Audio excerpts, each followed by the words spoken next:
apologize to everyone who is at lunch and is going to hear me talk about the same thing. Okay, mine can start. One of our first questions was, can you tell us a little bit about your past and things like where you grew up and what experiences particularly influenced your writing and your writer? Yeah, definitely. So this is something that I just got back from a series of school visits where I was visiting a lot of elementary and middle school classrooms. And this is something that I have always talked about. Whenever I was a kid, I grew up in West Texas. I'm from Odessa, if you know Friday Night Lights at all. I started in high school. And then before that, before I was in Odessa, I lived in a series of really small towns. I was born in Merkel, and then I lived in Nass, Vermont, places that no one knows exist. And so I spent a lot of time with myself just because there weren't a lot of kids like around, and I played a lot of video games. But one thing that I did a lot of is I had all these old Swamp Thing comic books in my toy box, and I would take them out, and it was before I could even read, and I'd just lie them all out in front of me in my room and turn to random pages and then make up stories to go with the art. And Swamp Thing was great for this because like he's a monster and he's kind of creepy looking, so you don't really know what's going on and who's the bad guy and who's the good guy. And then I got really into comic books once I could read because there was a really great X-Men cartoon on at the time, and so I started reading X-Men comics and Marvel comics. And what I would do is actually I came across some of this over the summer. Is I would write out a couple of paragraphs of what I thought was going to happen in like the next issue. Or I think the first like short story I ever wrote was like a page and a half long, and it was me and Wolverine and Jean Grey fighting vampires in like the Empire State Building or something like that. So all things that like looking back on, I'm like, oh, I was telling stories, like I was creating stories when I was a kid, but at the time it was just like whatever I was doing in my spare time. So comic books are really important because they made me start writing, and then they also led me to reading because comics come out every Wednesday, and so there's 6 days of the week where I didn't have comics. So I was reading stories that were like comics, and that led to like bigger and more complicated books, and really turned me into like a really voracious reader. So when I came to TCU, I always knew that I kind of wanted to tell stories. I wanted to do something with words, but the idea of graduating and then saying I'm a writer now is kind of terrifying. So when I came to TCU, I was focusing on advertising. The goal was to be a copywriter, work my way up to creative director, so that I could tell stories and lie to people and sell products like that. But there was just something, and I spent my first 2 years here doing that. There was something that just wasn't working for me. There was just like a creative outlet that I was missing. And what I was doing outside of class was I was a broke college student, and so I hadn't just met all these new people. There were a lot of birthdays coming up, and so I would write stories for my friends and give them to them in lieu of real birthday presents. So I'd write like 2 or 3 page stories about like, oh, here's when my hamsters died when I was a kid, which is actually a really funny story. Or like, here's when I ran away from Dairy Queen when I was 7 years old. And then later, I wrote like satires of Greek myths, and like all the bad guys, like Medusa was like someone who was this crazy girl who lived in our dorm and stuff like that. So like that was the sort of thing that I was doing outside of class, which again, looking back on it now, it's like that's what I was really enjoying doing, and that's how I was sort of like getting my fix in. And then whenever I must have been the end of my sophomore year or the beginning of my junior year, I took a course called the Essay, and Dr. Hogue was teaching it, and it introduced me to a new form of writing, which was like creative nonfiction or the personal essay or whatever you want to call it, and it just made so much sense to me, and I never really read widely in that genre before. I had never really analyzed it or studied it before, and it just made total sense because it's what I like to do. I could tell stories about myself, or I could write about how much I like comic books and how much comics meant to me, and it was a valid form of art and a valid form of writing, and there was a market for it. So I fell deeply, deeply in love with the essay, and so I decided that for my senior honors project, I wanted to do a creative collection of essays. So I added English on as my second major, and my last 2 years here, I really focused on taking writing. This is before the writing program existed here. So I was focusing on taking any courses that offered a lot of creative writing. But I was still way too scared to say, I'm going to graduate and be a writer, and someone will give me a tweed jacket and a typewriter, and everything will work out. So I started looking at MFA programs, master's programs in writing, and I kind of made a deal with myself that, okay, I'm going to apply to a couple of these programs that look really good, and if I get into one of them, I'm going to do it if like everything works out, and if not, I'll do this advertising thing, and this is how out of touch I was with the economy. I was like, I'll just do the advertising thing, and I'll try, I'll write in my spare time, and I ended up getting into a couple of MFA programs, ended up at Columbia, and then from there, I was studying nonfiction, so how does one leap from studying nonfiction at Columbia to having like a middle grade novel about superpowers? My last semester at Columbia, I was writing a lot about, I just finished a big research project on superheroes, and I was studying like masculinity and gender and sexuality and comic book stuff that like grad students like to talk about. And I was also just about to start interning at Marvel, and I was like, I want to be able to, I was in the X-Men editorial department, so I was like, I want to be able to have like a stock pitch that I have should the need ever arise for me to like pitch a comic book series while I'm at Marvel. And so it must have been like the beginning of January in 2010, I spent a long day with a friend of mine, a fellow writer from Columbia, and we were doing these really research-heavy pieces. And at the end of the day, we ordered in a bunch of Chinese food and like opened a bottle of wine. And Pride and Prejudice and Zombies had just come out, which is like, which we all at Columbia were like, oh, Pride and Prejudice and Zombies. And then it was this huge bestseller, and we were all kind of shocked. Yeah, it's a super entertaining read. And so we were like, man, what else could we be writing that's like a genre mashup? So we were like, oh, what if we wrote like Sleeping Beauty as a Western, or what if we wrote like Macbeth, but it takes place like in the 1860s and the Civil War, or something like that. And so I said, like, what if we had like Romeo and Juliet, but instead of the Capulets and the Montagues, you had like the Avengers and the Masters of Evil, and instead of a friar, there was like a plucky journalist reporter, and instead of the nurse, there was a robot, or something like that. And so we kind of laughed about it and moved on, but like that kind of kernel stuck with me, and I got really interested in the idea that, like, well, if you did that model in the Capulets and the Montagues, like, one of those characters has to be like a supervillain. So how do you make a supervillain like sympathetic in the eyes of the reader? And like, what is that family like if it's coming from a family of supervillains? And that is eventually what molded itself into the beginning of the Cloak Society, and it became something that like I was taking notes on in the corners of my research while I was writing nonfiction. And by the time that I graduated from Columbia, or not, I didn't graduate, I was done with classes, and then I took a break to work on my thesis and moved back to Texas. Like, it's the only thing I wanted to work on, because I got like really into it.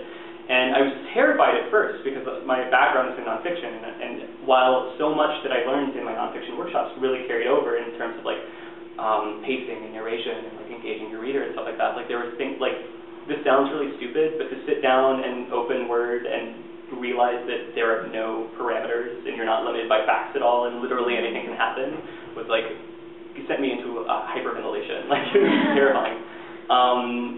But thankfully, being such a comic book nerd and having read comics for over 2 decades, I was so familiar with like, if you've ever read comics, like the big miniseries or crossovers are usually like 12 issues, and they take a pretty standard like 3-act structure. So you have a cliffhanger at the end of Act 1, cliffhanger at the end of Act 2, and then everything gets resolved in the end. And so that's what I took, and that's what I had been working on at Marvel. We've been working on a crossover called Second Coming, and kind of expanded that to, okay, the story I want to tell is bigger than one book, I think. So I'm going to try and set up this trilogy in a 3-act model, and then each book itself will be also like kind of based on that 3-act model, and that's how I approached it, because I didn't know any other way to. And so once I got into actually writing, it's like, oh, well, I can play around with this and that, because it's a lot easier to do that once you're actually in the text. That was a really long answer. That's great. We covered a lot. So one of our questions was, did you consider writing a comic book? And it sounds like you had your pitch ready for a comic series. Yeah. How does that? I mean, is it just that you had limitations when writing the comic book, like you were saying? Well, there are limitations, and like whenever I was working at Marvel, Disney had just taken it over, and it was kind of in turmoil. A lot of people were about to get laid off, and Marvel, unsurprisingly, has a policy where they don't take unsolicited pitches, even from interns, because it can become a legal issue of like, oh, you stole this idea, it's my intellectual property, blah, blah, blah. So I thought about turning it into a comic book just for like a hot minute, but like I don't draw at all, and I would have had to have found an artist, but also like comic book scripts are very strange in that it's basically like very little dialogue that you're working with, and having a background where I was writing like very expansive essays, and like I wanted like to be able to like work with big chunks of prose. And you're really, as a comic book writer, so much of the interpretation is left open to the artist, and I'm a control freak, so I I didn't want to have to let go of anything like that. You don't want to share that. No, it's all me. One of the things I think our class is really interested in was how your relationship with your mom influenced your writing, Yeah. particularly referring to your dedication, and then kind of the character Shade as well. Yeah. Here's a funny story, is that I told my mom about 6 months ago, Mom, this book's coming out. The mom is a supervillain, she's super evil, she's kind of crazy.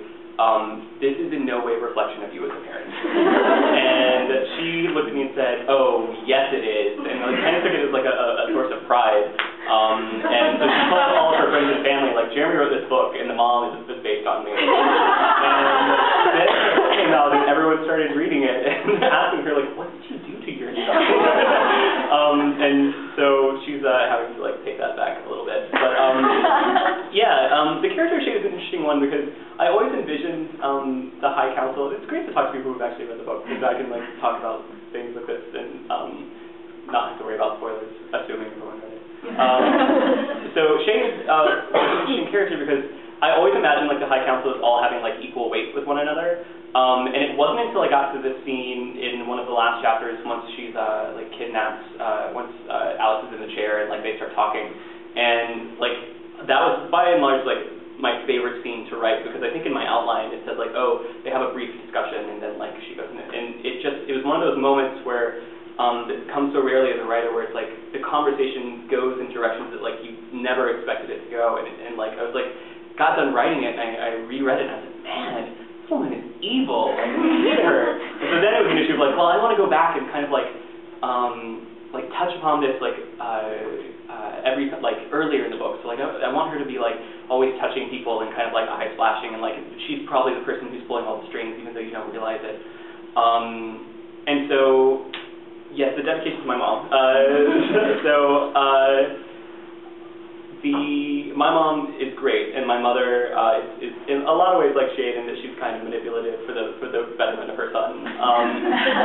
But my mother, growing up, was always completely behind me in terms of like, do whatever you want to do, be the person you want to be, don't let other people tell you what you should or should not do.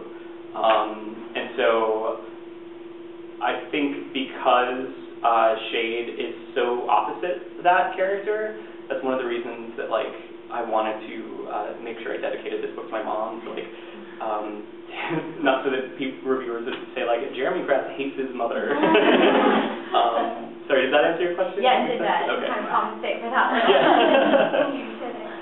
Yeah. I know as college students we're really interested in the publication process. And if you could just elaborate a little on that, and did you have to deal with any rejection and things like that? I was really lucky in that the book went out to, I think, 5 different publishing houses, and Harper made an offer on it very quickly. That was probably the most mentally challenging 2 weeks of my life, because every text message or phone call or email was my agent telling me, it could have been my agent telling me, it's like, you book now, or wah wah. So after the book sold, I'll give you a brief rundown of like how the publication process works, because I paid a lot of money to go to Columbia, and I thought, I know how this works, and I was like, oh, no, I don't. The book sold in like 2011, in January 2011. I didn't touch the book again until May. In that period of time, contracts are being made. It's all behind the scenes stuff that I didn't deal with at all. It's all the lawyers and for my agent and the lawyers for HarperCollins.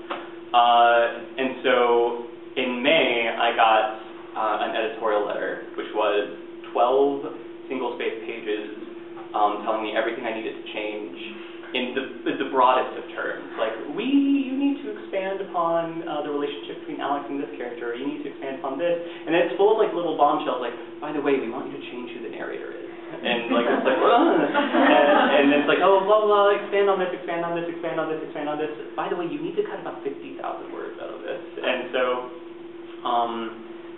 from there, I had like a month and a half, maybe 2 months to kind of incorporate all those changes. A lot of it was tone, a lot of it was me not coming from a background in children's literature and not knowing what I could and couldn't get away with, and like what ages I couldn't get away with, and like just sort of like how children's literature, the parameters within that it works in.